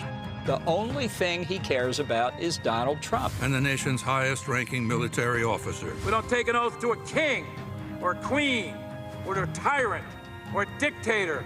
And we don't take an oath to a wannabe dictator. Take it from the people who knew him best. Donald Trump is a danger to our troops and our democracy. We can't let him lead our country again. I'm Kamala Harris, and I approve this message. IVF is a miracle for us because it allowed us to have our family. After having my daughter, I wanted more children, but my embryo transfer was canceled 8 days before the procedure. Donald Trump overturning Roe v. Wade stopped us from growing the family that we wanted. I don't want politicians telling me how or when I can have a baby.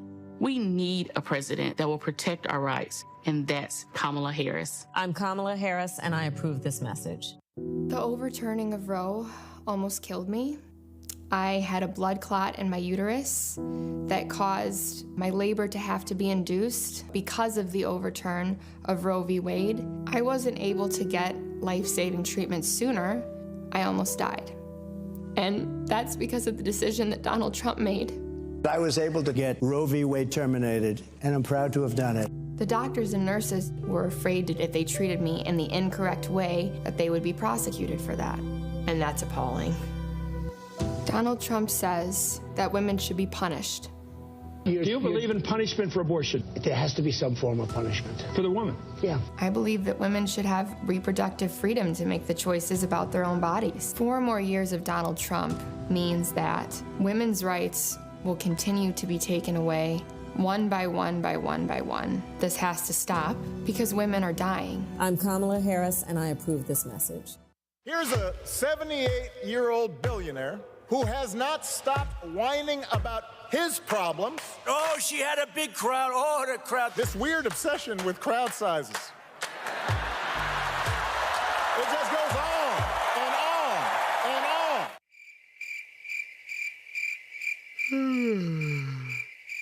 America's ready for a new chapter. We are ready for a President Kamala Harris. I'm Kamala Harris, and I approve this message. Hello, I'm Paula J. Parker.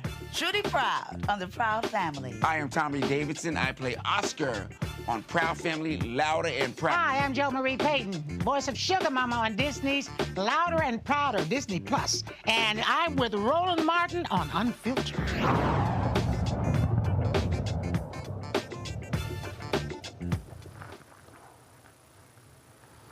Folks, it's been more than a year since a neighbor fatally shot Chicago educator Abner Joseph while he was experiencing a mental health crisis and was knocking on neighbors' doors. The assistant principal's death was ruled a homicide. Now, the police know who shot him, but still no charges have been filed against the white man who pulled the trigger. The family is resorting to civil suit as a means of gathering the evidence necessary to determine what happened in those final moments of Joseph's life. The family attorney says the killing was not self-defense. They said the shooter hunted Abner throughout the building. Abner Joseph's brother, Jay Charles, and one of the family's attorneys, Jason Fredell, join us right now. Glad to have both of you here. Jason, I want to start with you. Explain him being hunted down. What do y'all mean by that? So it's very simple. First off, thank you for having us on. As we just passed what you alluded to as a terrible anniversary. On September 14th of 2023, Abner was having a moment of mental crisis. He needed help. Police had been called, and yet a neighbor took it upon himself to exit his own condo unit and, accompanied by other men in the building, pursue, chase, follow, whatever you want to call it, Abner over several stories in the building. The ultimate confrontation, which led to Abner's death, took place 19 stories above the floor which Abner and the shooter shared. So that's why I call it a chase. Whoa. So this wasn't Abner knocking on somebody's door as if he's trying to barge in. No. What floor was he living on? Oh, I'm sorry. It was the 29th floor. Jay can correct me on this. I've always focused on the fact that it's been 19 stories that were the pursuit took place over. And no, he was not knocking on this person. So I don't want to be clear. So Abner lived on what floor? The 9th floor? 29th. 20. So, sorry. On 29th. The shooting took place on what floor? 19 stories above that. 48th floor. Okay. So that's a high rise. If this was a neighborhood, this is essentially if you chase somebody 10 blocks. Not just 10 blocks. 10 blocks. Blocks would suggest. I'm just trying to put in the minds of people. I mean, I lived in a high rise in Chicago. If he lived on if he lived on the 29th floor, and he's shot and killed 19 floors above, I mean, that's like if something happens on your street and you pursue somebody for 8 or 10 or 12 blocks and you shoot them. How the hell you don't get arrested? That's the question we've had. That's the question we've been asking why over and over again for almost a year since my involvement in this matter began. What is the basis of the prosecutorial inaction here? Because the prosecutorial inaction is frankly devastating to Abner's family and to his legacy. Because these prosecutors are the gatekeepers to obtaining justice, but not just that. They're the gatekeepers for Abner's family gaining truth. Yes, as you alluded to, we filed a civil action to start the process of collecting that information. But when the shooter is now able to say, I don't want to answer anything because of the possibility of criminal charges, the family is still not getting the answers to the questions we want to ask. Why did you leave your condo unit? Why did you feel it was necessary to bring a gun? Why did you not wait for CPD? And why did you pursue Abner over several stories, then confront him with other people with you and have the mindset to pull a gun at that point and shoot an unarmed man who was in his boxers and bathrobes 7 times? Why? We can't ask that question, and we won't be able to ask the question until the criminal process is underway. Jay, have y'all gotten access to, I mean, I'm sure this building had cameras on every floor. I mean, Have y'all seen anything? Have the cops provided y'all anything along those lines where you have an understanding of what happened? That'll be a question for the lawyer. We've been trying to seek answers for the longest. As far as cameras, they did state that there are no cameras on any hallways in the building. So at this point, you know, just as Jason alluded, we are seeking a civil suit so we could collect all the data that's necessary to actually get the answers that we need. You know, it's been more than a year and we're still waiting for justice. What I can say, the police... Wait a minute, Jason. Yeah, Jason, go ahead. Jake, go ahead. I was going to say, what we have received from the police is their initial report, and it's been redacted. What we do know from this report is that the shooter admits to what he did. When the police arrived, he still had a 9mm Sig Sauer in his pocket that he turned over to the police and said words to the effect, "I just shot a man." That's why perhaps he was taken into custody that evening, but why he was let go and why he is still free of any charges is an absolute mystery to us and to Abner's family. Shooting took place on the 48th floor. How tall was this building? I believe it's 72 stories, if I'm not mistaken. It is 72 floors. It is. Sorry, Jay, go ahead. No, my bad. No, not at all. It is one of the largest condo units. It overlooks Millennium Park. This is a high-profile luxury building, mind you. So we need to keep that in mind as well when we look at the context of this shooting. This didn't occur in any sort of circumstances where you might say, okay, things like this happen. It should not have happened. Okay, but here's where I'm confused. A 72-story high-rise ain't no cameras? We have heard that there are some cameras, but we have not had anything produced to us. Everything is still evidence of an ongoing criminal investigation at this point. So, unfortunately, that is an answer that we get to a lot of our inquiries. So where it stands right now, is the issue with Chicago PD, or is it with Cook County State's Attorney's Office? Well, that's going to be a little bit of second guessing on my part, but I can say that it has been indicated to us that the police have conducted a pretty full investigation. Perhaps they wanted to talk to one or more people. So we have repeatedly called for there to be some sort of action out of the state's attorney's office and from Kim Foxx before she leaves that office. But the reason I'm asking that is because, again, police can charge. Prosecutors then take it from there.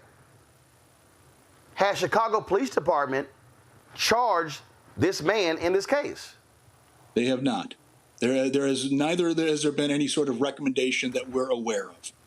So your frustration, as I can see on your face right now, is only the beginning of the type and level of frustration that Jay and Abner's family have been experiencing all this time. Jay, you're an attorney. You got any questions? I do have questions. So have you all followed up with the prosecutor's office, and have they given you any response at all?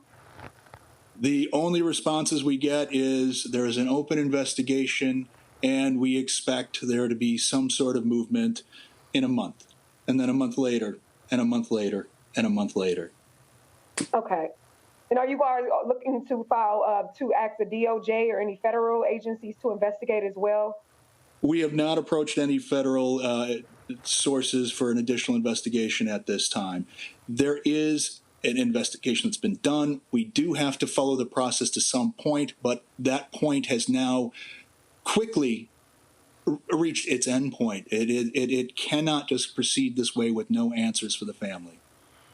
You are absolutely right. And my final question is, one part that really disturbed me in the story is that it was obvious that he had dealt with mental health issues and was dealing with the mental health crisis at the time. So are there any mental health agencies or organizations, or the school that he taught for with 700, my understanding, minority, Black and Hispanic children that he made such a large impact on, who were dealing with their mental health issues themselves? So he is a great loss to the community and that community at the school and the education community. So has there been any interactions with any mental health agencies or anything of that sort? There have not been any interactions with mental health agencies at this time, but I also want to caution that the narrative getting too deep into mental health detracts from what was going on. And here, Abner did not have a history of any sort of mental breaks where you would say, oh, this has happened before, we would expect it again. We do know that he had recently had a medication change, and that is likely a factor of what was happening here. But he was not somebody who had ever exhibited this kind of behavior or the alleged behavior before. I do want to say, you mentioned the students. It cannot be lost on anyone the impact it has had on these students. These students have been very clear about the losses that they have experienced through Abner.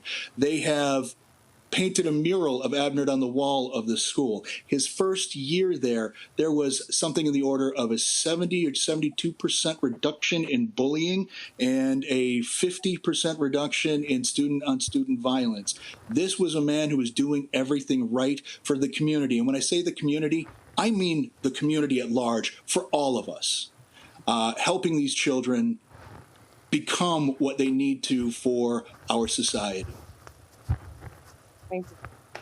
Jason Friedel, Jay Charles, gentlemen, I appreciate this. Keep us abreast of what happens next. Thank you very much. Thank you. Folks, we come back, Black and Missing, and also I'm going to show you a preview of a new documentary dropping tomorrow about what took place on January 6th. It's going to be shown for free on YouTube. I'm going to show you that trailer when we come back. Roland Martin Unfiltered on the Black Star Network.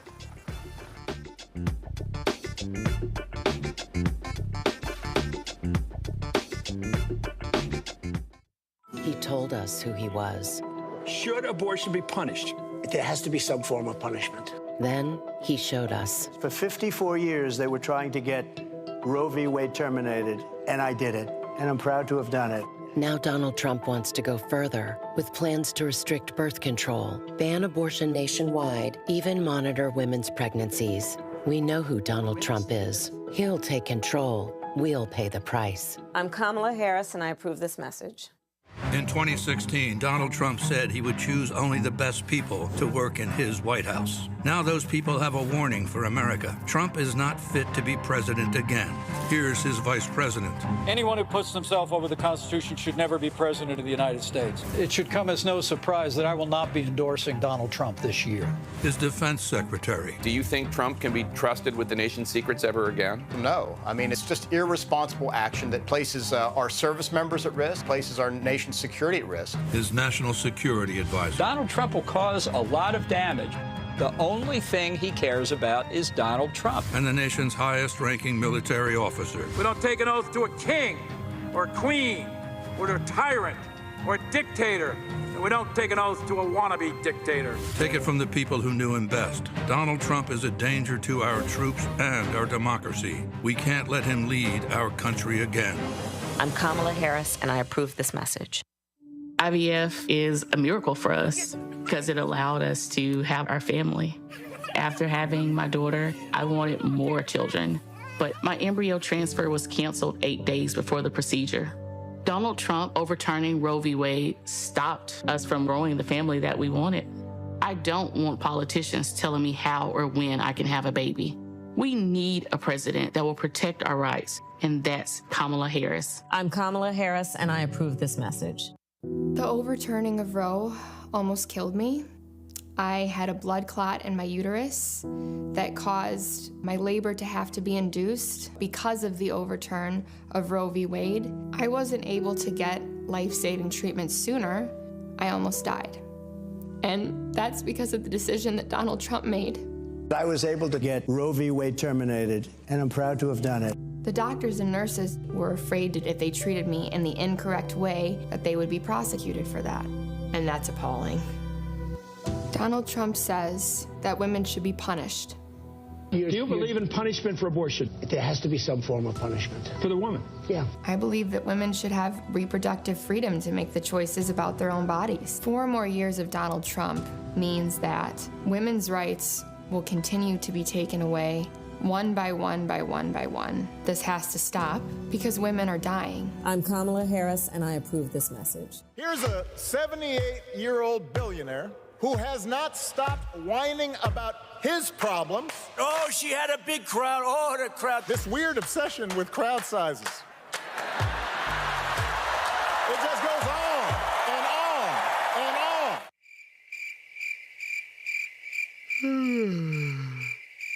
America's ready for a new chapter. We are ready for a President Kamala Harris. I'm Kamala Harris, and I approve this message. Hey, what's up, y'all? I'm Devon Franklin. It is always a pleasure to be in the house. You are watching Roland Martin Unfiltered. Stay right here.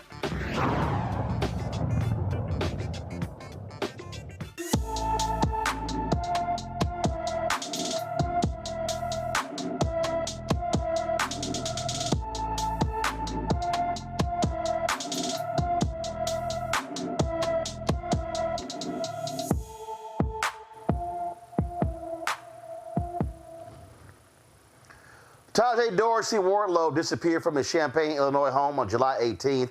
The 17-year-old is 5 feet 10 inches tall, weighs 150 pounds, with black hair and brown eyes. Anyone with information about Tajay Dorsey Wardlow should call the Champaign, Illinois Police Department at 217-333-8911, 217-333-8911. Y'all, tomorrow, a documentary called Fight Like Hell is going to be dropping on YouTube. It's never before seen footage of January 6th, shot with a high-end red camera. Phenomenal footage, and the director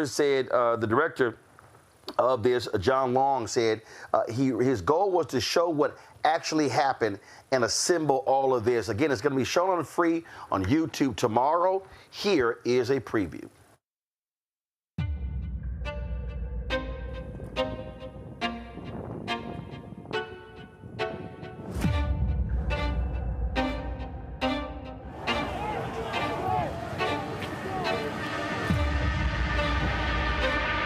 This is not an election between Republicans and Democrats. This is an epic struggle for the future of this country between dark and light.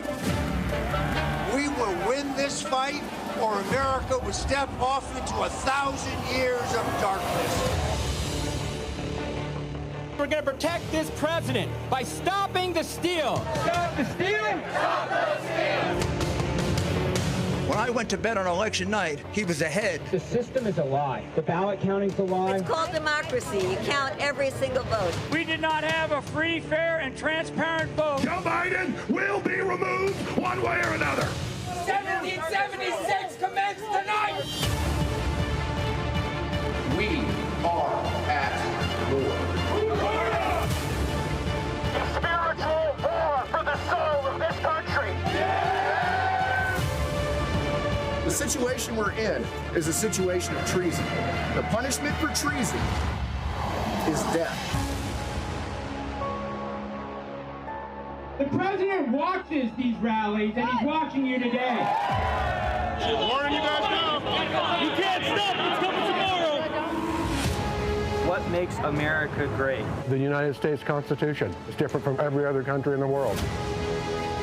Are you willing to do what it takes? Will you fight for America? This election was stolen. The president is willing to stake his reputation that we're going to find criminality there. I know that everyone here will soon be marching over to the Capitol to peacefully and patriotically make your voices heard. We must stop the steal, and we fight. We fight like hell. Freedom! If you don't fight like hell, you're not going to have a country anymore.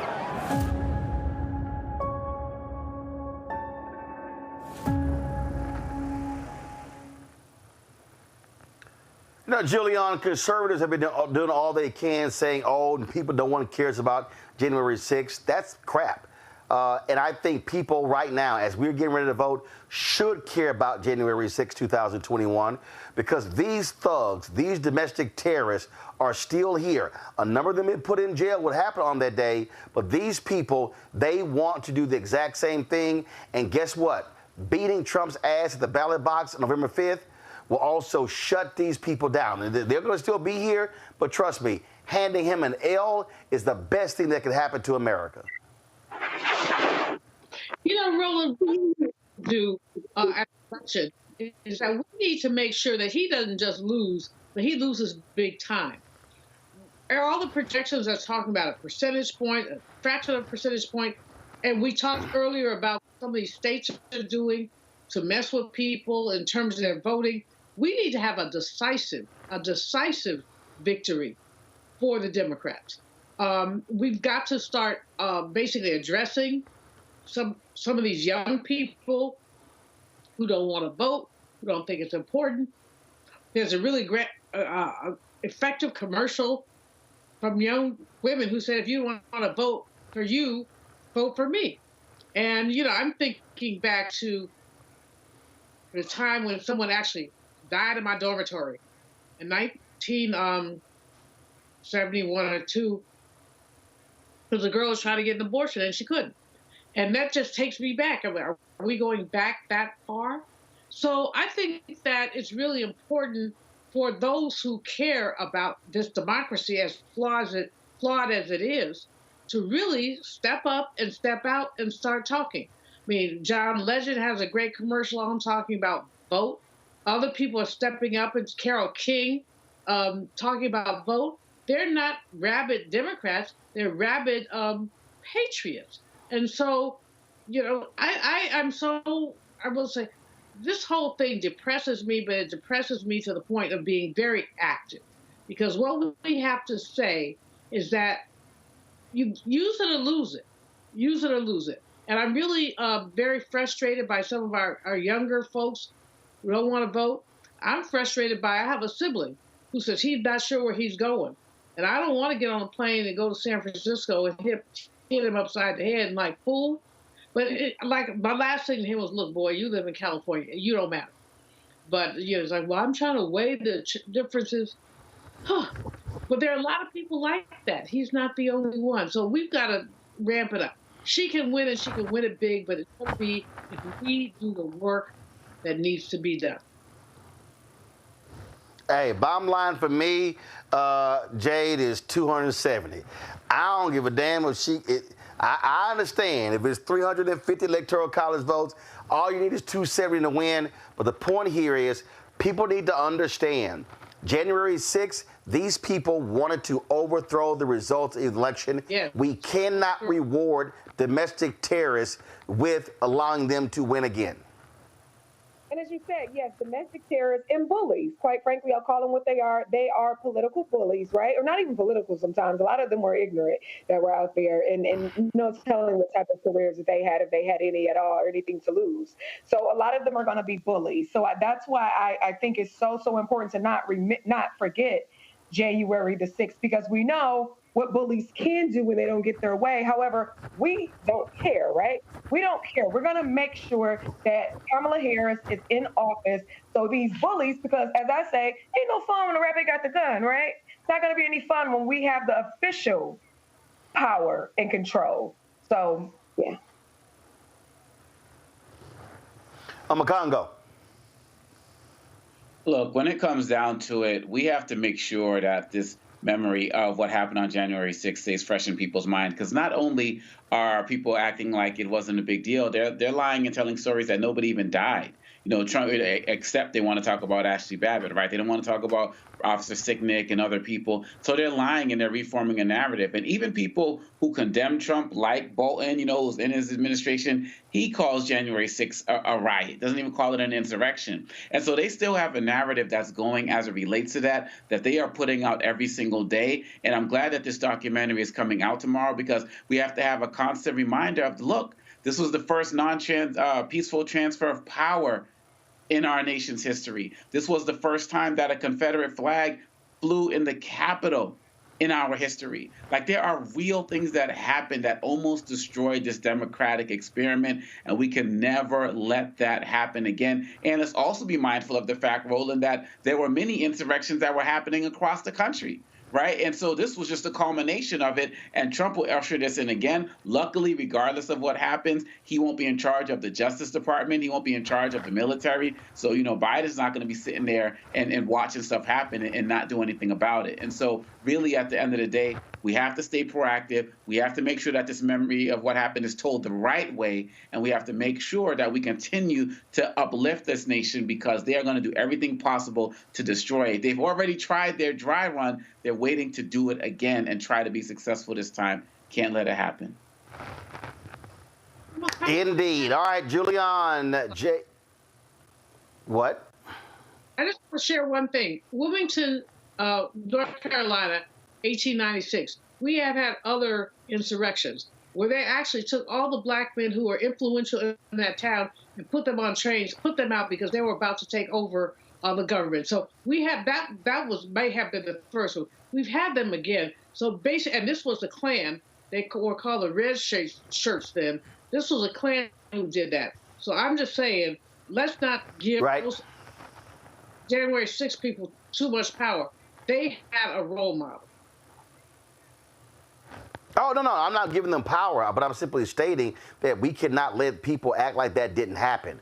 And that's what Republicans want to do. They want us to act like what took place on January 6th did not happen and that it was a no big deal, when in fact it is a big deal. And let's also remind people that the person who led the insurrection, Donald Trump, has made it clear that he will pardon all those individuals who have gone to prison as a result. Another reason why he cannot win. Jade Amakongo, Juliana, I certainly appreciate it. Thanks a lot, folks.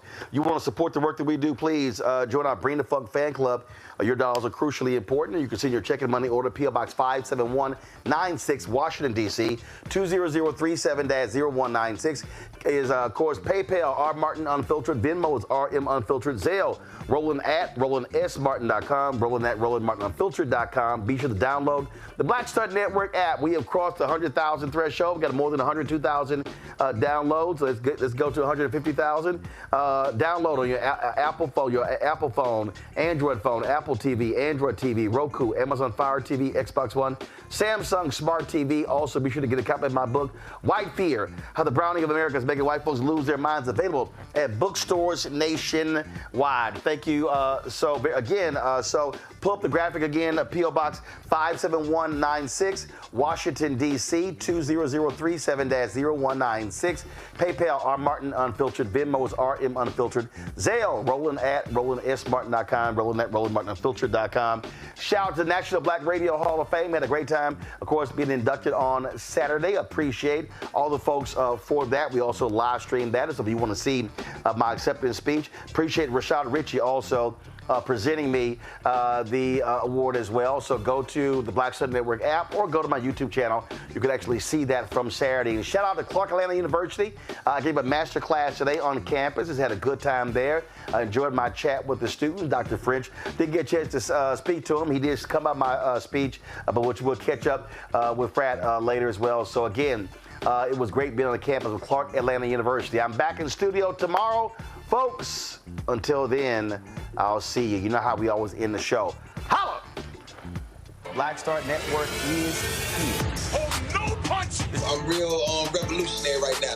Thank you for being the voice of Black America. All momentum we have now, we have to keep this going. The video looks phenomenal. See, there's a difference between Black Star Network and black-owned media and something like CNN. You can't be black-owned media and be scared. It's time to be smart. Bring your eyeballs home.